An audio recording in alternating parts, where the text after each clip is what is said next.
ဖွဲ့ထဲမှာပေါ့နော်အတော်ဆုံးခေါင်းဆောင်အတော်ဆုံး manager တွေရှိတယ်မြတ်ကျွန်တော်တို့လုပ်မယ်ကျွန်တော်ဆုံးဖြတ်မယ်အေးငါစဉ်းစားပေးမယ်လို့ပြောလိုက်ပြီဆိုရင်တော့ဘယ်လိုခံစားရအရင်ဂုဏ်ယူရဲပေါ့နော်ငါလုံနိုင်တယ်ဆိုတဲ့ဟာပေါ့ဒါကျွန်တော်လည်းဂုဏ်ယူပါတယ် congratulation ပါအဲ့ဒါဘာဖြစ်တယ်လဲဆိုရင်ခင်ဗျားမရှိတော့တဲ့နေ့မှာနောက်မှပြန်ကြည့်လိုက်တဲ့အချိန်မှာကျန်တဲ့ team member တွေကမလုပ်တတ်တော့ဘူးပေါ့နော်ကျွန်တော်တို့ထင်တာကတော့အောင်မြင်တယ်လို့ထင်တာဒါပေမဲ့တကယ်ကမဟာအမားတစ်ခုဖြစ်ပါတယ်ကျွန်တော်ထောင်ချောင်းတစ်ခုဖြစ်ပါတယ်ကြုံဘူးလားတော့မသိဘူး boss ကျွန်တော်တရားလေးတော့ဖြစ်နေလို့ဒီလိုလေးပြဿနာတက်နေအေးဟုတ်လားဒါလည်းအရေးကြီးတာပဲငါအခုချိန်မြသေးလို့ငါစဉ်းစားပေးမယ်လေအေးကျွန်တော်ပြန်စဉ်းစားပြီးတော့ပြန်ပြောပေးမယ်အဲ့လိုပြန်ပြောလိုက်တဲ့အချိန်မှာဘာဖြစ်သွားပြီလဲဆိုရင်မြောက်တယ်လာတဲ့ဥပမာနဲ့ကျွန်တော်ပေးခြင်းကိုယ့်ကိုလာပြီးပြောတဲ့ကိုယ့်ရဲ့ team member ဘာဖြစ်သွားလဲဆိုမြောက်ကလေးတယ်လာတယ်ဒါပေမဲ့ကိုယ့်ကိုပြောပြလိုက်တဲ့ချက်အဲ့မြောက်ကဘယ်ပေါ်ရောက်သွားလဲဆိုရင်အဲ့ဒီ manager ရဲ့ boss ရဲ့အပေါ်ရောက်သွားတယ်အဲ့တော့မြောက်တစ်ကောင်ရသွားတယ် congratulation ပါအဲ့တော့ဆက်သွားနောက်တစ်ယောက်ကလည်းမြောက်ကလေးတင်လိုက်တယ်အဲ့တော့ဘာဖြစ်လာလဲဆိုရင်အလုပ်တွေပိုများလာတယ်အားလုံးကဘာဖြစ်လို့တစ်ဖွဲ့လုံးမှာကိုယ့်ကိုစောင့်နေရတယ်ရှေ့လည်းမရောက်ဘူး congratulation ပါအဲ့ဒါဘာလဲဆိုရင်မြောက်ပြပွဲလုပ်လို့ရပြီပေါ့နော်အဲ့လို manager တွေအဲ့လို boss တွေအဲ့လို leader တွေဖြစ်ဘူးလားဒါ Harvard Business School ကအရန်နာမည်ကြီးတဲ့ case study တစ်ခုပါမြောက်ဖြူတွေကိုယ့်ပေါ်မှာတင်ထားနေပြီလားပေါ့ဘာကြောင့်ဒီလိုဖြစ်တာလဲ boss တွေ manager တွေရဲ့စိတ်ထဲမှာမတိလိုက်မတိတာစိတ်ကြီးဝင်တာလည်းဖြစ်တယ်လို့ကူညီတယ်လို့ထင်ပြီးတော့တန်ဈေးလွန်ပေးဖြစ်နေတဲ့ဟာမျိုးပေါ့နော်ကိုကအဲ့လိုကူညီပေးလိုက်တဲ့အချိန်ကျရင်ငါဟာဒါကျွမ်းကျင်တယ်ဆိုတော့စိတ်ခံစားမှုလည်းရတယ်တခါလေကျရင်ကိုကိုလာပြောပြပြီဆိုရင်ငါ control ရတယ်ဆိုတော့စိတ်ကလည်းရတယ်အဲ့တော့ကိုမရှိဘူးဆိုရင်တို့တွေမလုပ်နိုင်ဘူးဆိုတော့စိတ်ကြီးဝင်မှုလည်းဖြစ်တယ်တကယ်တမ်းကိုကတို့ကူညီလိုက်တယ်လို့ဒါထင်တာတကယ်မသိလိုက်မသိတာတို့ရဲ့ကြံဖန်နိုင်မှုစဉ်းစားနိုင်မှုကိုတတ်လိုက်တာနဲ့တူတူပဲဒီလို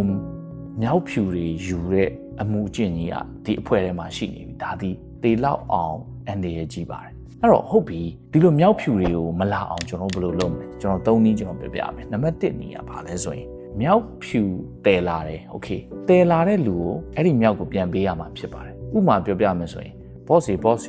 ကျွန်တော်ဒီမှာပြဿနာလေးတစ်ခုတက်နေတယ်အဲ့တော့ဒီပြဿနာတက်လာဆိုရင်โอเคအဲ့ဆိုရင်ကျွန်တော်ပုံမှန်ဆိုရင်ဘာပြောလဲဆိုရင်ငါစဉ်းစားလိုက်အောင်မယ်အေးကောင်းတာပဲအဲ့လိုပြောမှလဲဆိုရင်မင်းဘယ်လိုစဉ်းစားလဲမင်းအနေနဲ့ရောဘယ်လိုမျိုးထင်တယ်လဲဘာတွေဖြည့်ရှင်းလိုက်ရင်ဘာတွေနောက်ဆက်တွဲဘာတွေဆက်လုပ်ရမလဲလို့မိကုံပြောင်းမေးလိုက်တာနဲ့အဲ့မြောက်ကသူ့ရှိရောက်သွားတယ်ဒါနံပါတ်1ကဘာလဲဆိုရင် question ပြန်မေးလို့ရတယ်ဒုတိယတစ်ခုကတော့ဘာဖြစ်လဲဆိုရင်စိတ်ကိုမှန်အောင်ထားရမယ်ပေါ့နော်ဘာမှန်အောင်ထားရမလဲဆိုရင်ကိုယ့်ရဲ့ subordinate ကပြဿနာတစ်ခုယူလာပြီဆိုရင်ကျွန်တော်ဥပမာပြမယ်131လို့ခေါ်တဲ့ formula လေးပေးခြင်းတယ်ပြဿနာတစ်ခုလာရင် solution 3ခုကိုတည်လာခိုင်းလို့ရတယ်solution ဆိုတာမှန်ချင်မှလည်းမှန်လိမ့်မယ်သူ့မှာအတွေ့အကြုံမရှိသေးလို့လွဲမားရင်လည်းလွဲမားလိမ့်မယ်ဒါပေမဲ့လက်ခံပေးလို့ရရမယ်ပေါ့နော်ပြဿနာတက်လာရင်အဖြေ3ခုနဲ့ဆုံးဖြတ်ပေးလို့ရ judge လုပ်ပေးလို့ရ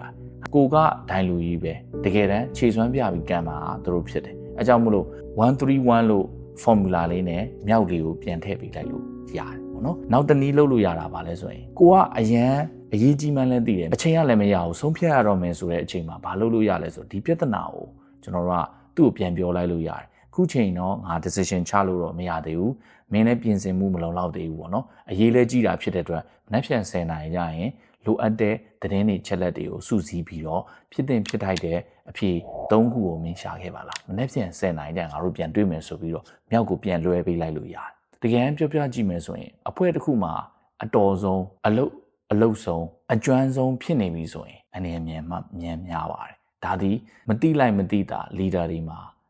စိတ်ကြီးဝင်တဲ့ဟာတော့မဝင်တိမ်နေတဲ့ဟာတော့မဝင်လဲကိုကူညီရလို့ထင်လိုက်ပေမဲ့ကို team တွေကိုတတ်နေတဲ့အန်ဒီအရန်များတဲ့ behavior တစ်ခုဖြစ်ပါတယ်အဲ့တော့ဒီလိုဖြစ်နေတဲ့လူတွေဆိုရင်လည်းမြောက်တွေကိုလွှဲဖို့အတွက်ကြိုးစားပါပေါ့နော်ဒါဒီနေ့ဒီမြောက်တွေကိုလွှဲဖို့အတွက်ကျွန်တော် tips တစ်ခုပေးလိုက်တာပေါ့နော်131ကိုကျင့်သုံးပြီးတော့ကိုထက်တော်တဲ့ team တွေပဲကျွန်တော်လိုတာပါတယ်တော်လွန်းတဲ့ leader မလိုဘူးဆိုတဲ့ဟာကိုအားလုံးသိပြီးတော့အတွေးလေးပြောင်းသွားမယ်လို့ကျွန်တော်ယုံကြည်ပါတယ်ကျေးဇူးတင်ပါတယ်